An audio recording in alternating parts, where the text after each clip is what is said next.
Hello, dear listener. Welcome back to our Stoic sanctuary of sound, where inner strength meets daily living.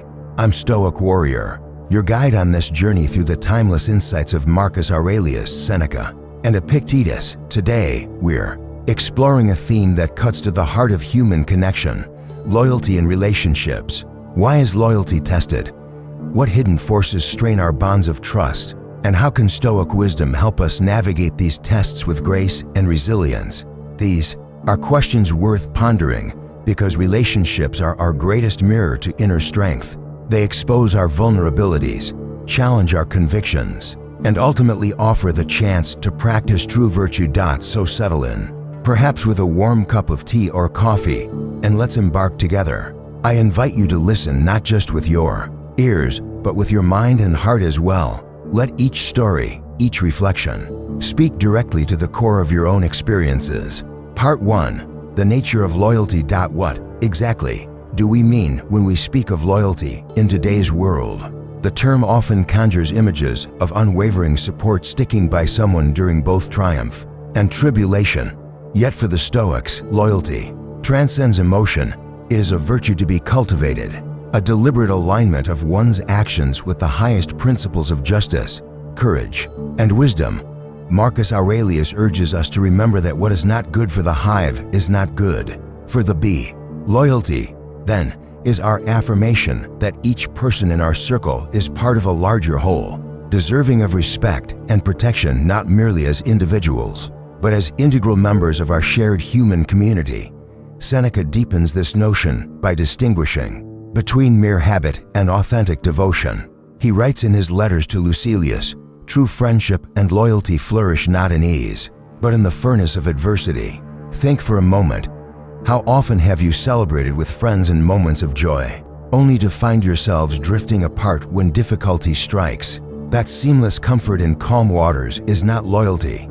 It is convenience. Authentic loyalty is forged when the currents turn rough and the bond is tested. Epictetus offers a further dimension, reminding us that our commitments originate within our minds. He teaches no person is free who is not master of himself. Before we can extend loyalty to others, we must first be loyal to our reasoned judgments and values. Ask yourself, do you keep your promises to yourself? A commitment to speak honestly, to act kindly, to remain composed in anger? If our inner word to ourselves wavers, the external loyalties we profess become hollow echoes. This leads us to an essential question: are we loyal because of obligation or out of a deeply rooted conviction? Imagine two friends, both bound by years of shared history. One remains steadfast because they fear social repercussions, the other because they recognize their friend's inherent worth and choose to act accordingly. Which form of loyalty endures? Which inspires growth? Our answer points us toward the Stoic ideal, choosing allegiance not out of fear of loss, but out of conscious devotion to what is just and noble. Now, let us bring this into the realm of everyday life. Picture yourself in a small moment. A colleague at work confides in you about a professional setback. You feel the tug of distraction: emails to answer, reports to finalize. Will you pause your tasks to offer genuine presence and support? Or will you offer a perfunctory "I understand" before turning back to your screen? Loyalty in relationships manifests in these micro-choices. It is the decision to set aside convenience, to grant time, empathy, and patience precisely when the need is greatest. Consider to the power of words. Marcus Aurelius counsels, be tolerant with others and strict with yourself. When you speak, are your promises measured and deliberate? Do you avoid overcommitting to please others, only to break your word later? Loyalty demands that our language be tethered to our actions, that our yes carries weight, and that our no carries integrity. Each promise kept becomes a pillar of trust. Each broken word is a crack in the foundation of any relationship. Finally, let us touch on the emotional resonance of loyalty. There is a profound warmth in knowing someone stands by you, not from obligation, but because they see your true character and choose to honor it. This warmth, this sense of being seen and valued, kindles resilience within us. It reminds us that we are not isolated islands, but part of an interconnected tapestry of mutual care. The Stoics believed that this interdependence was no weakness, it was our greatest strength. a source of courage that empowers us to face life's uncertainties together. As you listen, I invite you to reflect, where in your life is your loyalty most needed, to whom, and in what form? And how can you, starting today, embody a loyalty that resonates with reason, deepens connections, and strengthens your inner citadel? Part 2. Unexpected challenges. Life often scripts unexpected twists, and relationships are no exception. The Stoics teach that true loyalty is not a badge we wear for sunny days, but a promise we keep when storms descend. Marcus Aurelius warned that the impediment to action advances action. What stands in the way becomes the way. When careers derail, health falters, or unforeseen crises arise, our pledge to stand by one another is forged in that very fire. But why do these challenges expose the seams of loyalty so dramatically? First, consider the nature of change itself. Seneca reminds us that everything in the cosmos flows and nothing abides. He writes, "Life is like a river. No sooner is a thing brought to sight than it is swept by, and another comes in its place." In relationships, this flux can manifest as shifting priorities, a promotion that demands long hours, the arrival of a new family member, or a move to another city. Suddenly, the time and energy we once devoted to our loved ones must be divided. Ask yourself, when your partner's or friend's circumstances change, do you adjust with empathy, or do you feel abandoned, your loyalty betrayed by the new demands on their life? Next, let us examine the Stoic strategy of premeditation. Premeditation of evils as a tool for strengthening bonds. Epictetus counsels us to imagine worst-case scenarios so that when adversity arrives, we remain steady. In practical terms, this might mean visualizing your relationship under pressure. What if you lose your primary income? What if illness confines your partner to bed? By rehearsing these trials mentally, we inoculate our emotions, preparing to act with patience and compassion rather than panic. Have you ever paused to envision a hardship, only to find that when it came, you responded with surprising calm? That, dear listener, is the power of Stoic preparation. Emotional resonance deepens. This method, picture two spouses discovering an unexpected medical diagnosis. Fear tightens their chests, and uncertainty clouds the future. In that moment, loyalty is tested not through grand gestures, but in small, tender acts, a gentle touch, a whispered reassurance, the willingness to stay awake through long nights of worry. Seneca's own words ring true. Sometimes even to live is an act of courage. Choosing each day to care for another when the path ahead is fraught takes courage and steadfastness, but the challenge is also internal. Marcus Aurelius teaches that our judgments, not events, shape our experience. When unforeseen problems arise in a friendship, do we immediately judge the other as negligent or disloyal, or do we pause, recall their past integrity, and ask clarifying questions? Reflect. The last time someone close faced an unexpected crisis, did you jump to assumptions, or did you hold space for understanding? Stoic practice urges us to question our initial impulses and replace suspicion with inquiry. Finally, let us ground this in an everyday scenario. Imagine a colleague who mentored you falls into burnout, missed deadlines, curt emails, and emotional withdrawal. Your first instinct might be frustration. They're letting me down. Loyalty reframes this. You step forward with an offer of help, covering a task, sending an encouraging message, inviting them for a walk to talk. Such gestures, though small, echo the Stoic virtues of courage and benevolence. In every situation, whether a job loss, a health crisis, or a simple shift in life's rhythm, unexpected challenges are invitations. They call us to reaffirm our loyalty through reasoned choice, empathetic presence, and courageous action. As you listen, I invite you to consider which unforeseen trials have tested your bonds. How did your loyalty rise to meet the moment, and how might premeditating adversity help you remain unwavering in the face of life's next surprise? Part 3. Emotional turbulence. Emotional turbulence, jealousy, fear. Thou can feel like a gale-force wind battering the hull of a ship, threatening to break our bonds. The Stoics guide us to become captains of our inner seas, observing these tempests without letting them claim the wheel. Epictetus reminds us plainly, it's not events that disturb us, but our judgments about them. In relationships, we often misinterpret a word, an action, or silence itself, and our minds conspire to paint worst-case narratives. Consider Marcus Aurelius's reflection. When you wake up in the morning, tell yourself the people I deal with today will be meddling, ungrateful, arrogant, dishonest, jealous, and surly. This premeditation does not breed cynicism. Rather, it inoculates us against emotional eruptions. By anticipating that misunderstandings and emotional triggers will surface, we stand ready to meet them with calm inquiry instead of defensive fury. Ask yourself, when you feel the sting of jealousy or suspicion, can you pause and question the story you're telling yourself? Seneca takes this further by urging us to examine the root of our reactions. In his essay on anger, he warns that unchecked fury can devastate relationships beyond repair.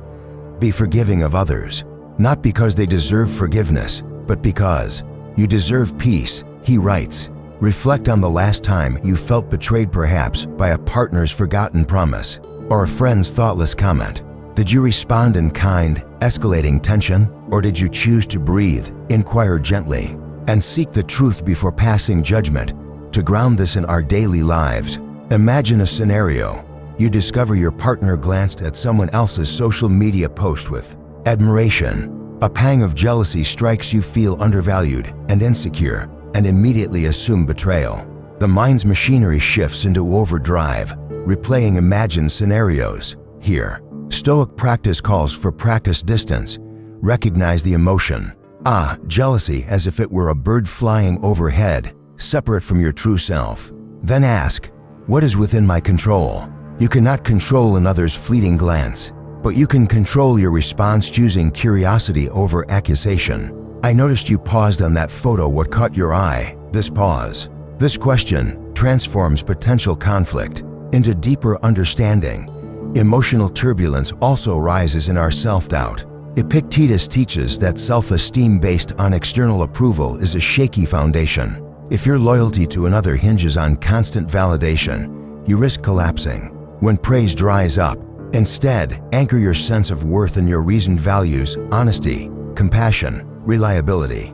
When a friend seems distant, ask not why are they abandoning me, but how can my steadfastness offer light in their darkness? This shift from craving reassurance to offering support marks the maturation of loyalty. Let us envision another everyday moment. You and a close friend disagree on a sensitive topic, perhaps politics, family, or life choices. Your initial reaction may be frustration or hurt. The Stoic remedy is to remember that each person's judgment is their own. Disagreement is not disloyalty. Marcus Aurelius counseled treating others with generosity of spirit. Be like the cliff against which the waves continually break, but it stands firm and tames the fury of the water around it.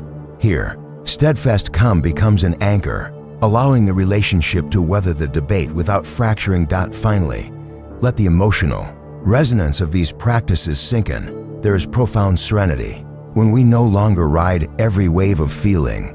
The Stoics did not deny their emotions, they acknowledged and managed them with clear reason. As you listen, I invite you to reflect, which emotions in your relationships tend to hijack your loyalty?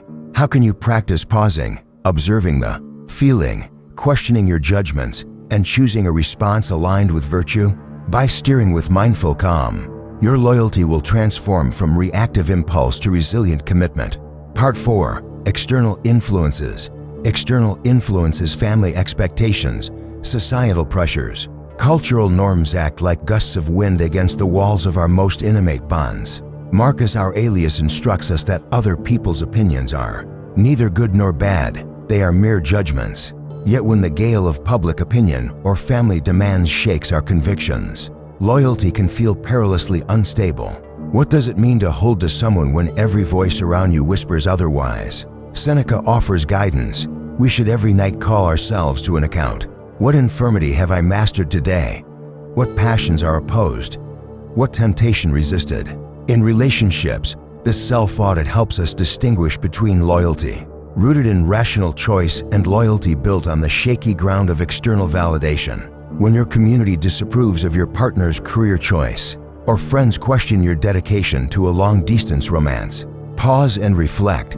Are you responding out of fear of judgment, or out of firm commitment to your values and the well-being of your loved one? Imagine a young pair in ancient Rome, one from a noble lineage, the other of humble birth. The aristocrat's family demands an alliance that secures status rather than affection. For the Stoic lover, loyalty means choosing virtue over prestige, choosing the character of their companion rather than the acclaim of society. Today's parallels abound. Perhaps your family pressures you to pursue a stable profession, yet your partner chooses a creative path fraught with uncertainty. The question arises, do you yield to comfort and conform to your family's desires, or remain steadfast in supporting your partner's authentic journey? Epictetus clarifies the frontier of control. Make the best use of what is in your power and take the rest as it happens. In practice, this means discerning which battles to fight and which opinions to disregard. You cannot command the voices of relatives or the whispers of the crowd, but you can command your responses. Do you engage in defensive arguments to pacify detractors, or do you stand calmly before criticism, reaffirming your convictions with composure and clear reasoning? Consider a real-life scenario. Your partner's parents disapprove of your relationship and covertly spread rumors among friends and colleagues. You might feel betrayed by your partner's family or question their loyalty to you. Yet the Stoic path invites you to separate your partner's actions from their family's judgments. Ask, how can I support my partner without surrendering my values? Perhaps you offer to listen to their parents' concerns, inviting honest dialogue rather than fueling division. In doing so, you practice loyalty as an active choice, grounded in empathy and reason. We must also confront the allure of social media's idealized narratives. Marcus Aurelius warns against intoxication by appearances. Too much attention to what others say can blind us to our purpose.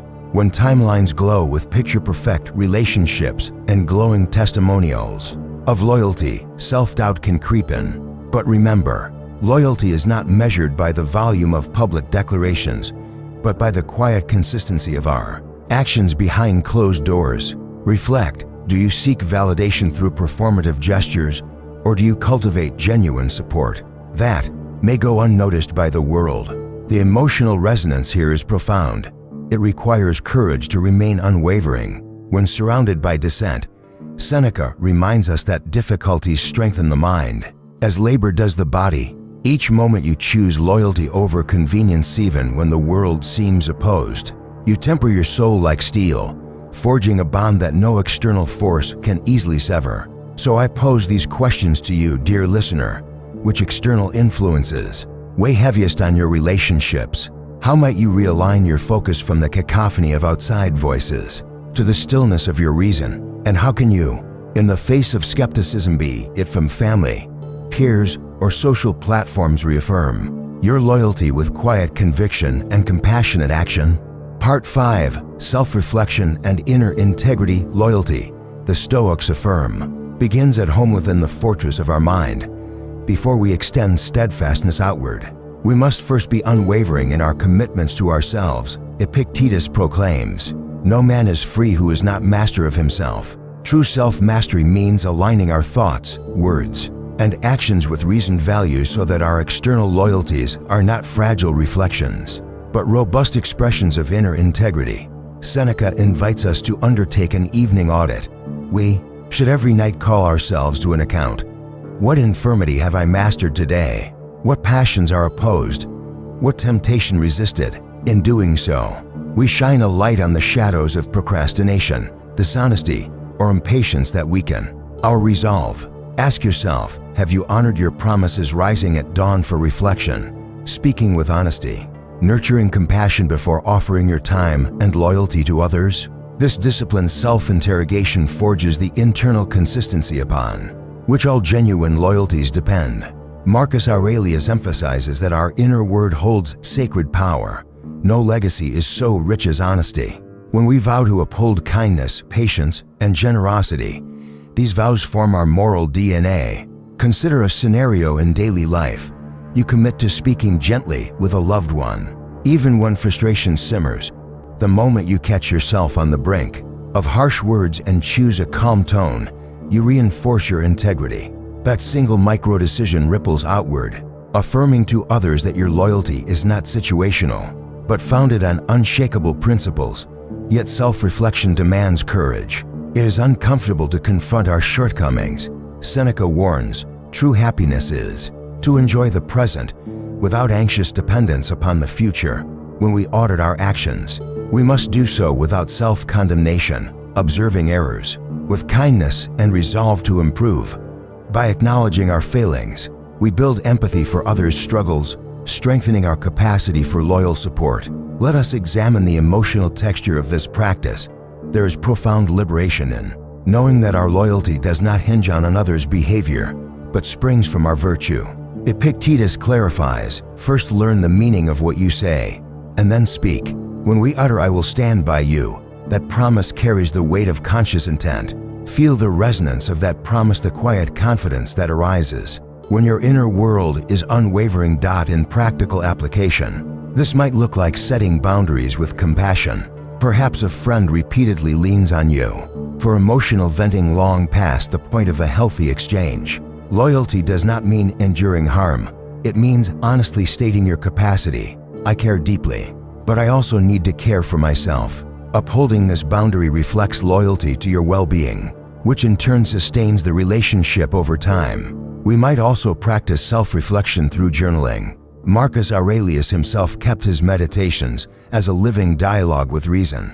You too can record moments when loyalty was tested, at times your patience flagged, or empathy wavered, and reflect on how Stoic principles could guide a different response next time. This process deepens self-awareness and cements inner integrity. Finally, I invite you, dear listener, to ponder, what promises have you made to yourself about honesty, compassion, resilience that you might strengthen today? How can your mastery of self become the bedrock for your unwavering loyalty to others? By cultivating this inner citadel, your external relationships become not fragile agreements, but enduring commitments anchored in the steadfast virtue that the Stoics so revered. Part 6. Growth through trials. When loyalty is tested and yet endures, something remarkable blooms: growth. The Stoics liken the soul to steel tempered by flame through trials. We are strengthened rather than shattered. Marcus Aurelius taught that the impediment to action advances action. What stands in the way becomes the way. In relationships, this means that each breach of trust or moment of hardship is not merely a threat, but an invitation to deepen our commitment and cultivate new levels of understanding. Consider the story of a lifelong friendship fractured by a misunderstanding. One friend, feeling slighted, withdrew for months. The other, hurt and confused, struggled to reach out. In the silence, resentment festered. Then, with deliberate humility, one sent a letter recalling shared memories and acknowledging mistakes. The other responded in kind, admitting where assumptions had wounded trust. In accepting vulnerability, both exercised courage, Seneca's virtue transforming the rift into a fertile ground for empathy. Difficulties strengthen the mind, as labor does the body, Seneca reminds us. By confronting pain openly, our connections gain depth and resilience. Epictetus underscores this metamorphosis of trials. Difficulties are things that show a person what they are. When a partner's betrayal or perceived betrayal splinters trust, our response reveals our character. Do we react with retaliatory bitterness or with a tempered resolve to rebuild? By choosing the latter, we demonstrate that loyalty is not blind forgiveness, but conscious reaffirmation, a decision to act with wisdom and compassion. Even when the heart recoils, let us ask, which of your relationships underwent a crucible, only to emerge stronger? Was it a romantic partnership tested by long separation, where the daily struggle to communicate, late-night calls, shared playlists, small tokens of care became a testament to unwavering devotion? Or a parent-child bond strained by generational conflict, resolved through patient dialogue and the willingness to see the world through another's eyes? Reflect. How did that shared ordeal transform your mutual understanding and trust? To apply this Stoic growth in our everyday lives, we must practice what Marcus Aurelius calls viewing obstacles as opportunities. If you feel your loyalty faltering after a spouse's lapse, perhaps forgetting an anniversary, pause and reframe. Is this a sign to withdraw affection or a chance to express grace and clarify expectations? In affirming your commitment through honest conversation and acts of kindness, you convert a moment of weakness into a milestone of deeper intimacy. Emotionally, embracing trials can feel terrifying. Vulnerability opens the door to fresh wounds. Yet Epictetus assures us no great thing is created suddenly. Healing, trust, and profound loyalty are built brick by brick. Each act of understanding, each acknowledgement of fault, and each courageous reconciliation lays a stronger foundation. Seneca's counsel is clear: wherever there is a human being, there's an opportunity for kindness. In moments of conflict, see not only the fracture, but the possibility of restoration through gentle compassion. Offer a listening ear to a friend who feels betrayed.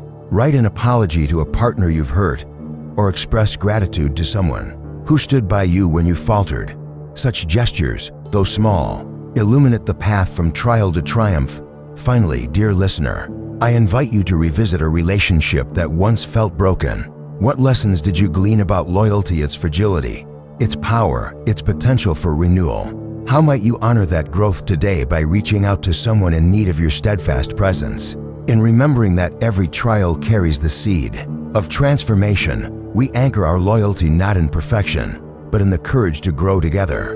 Dear listener, we've journeyed through the hidden reasons loyalty is tested, the unpredictable nature of life, emotional storms, external pressures, and the mustering of inner integrity.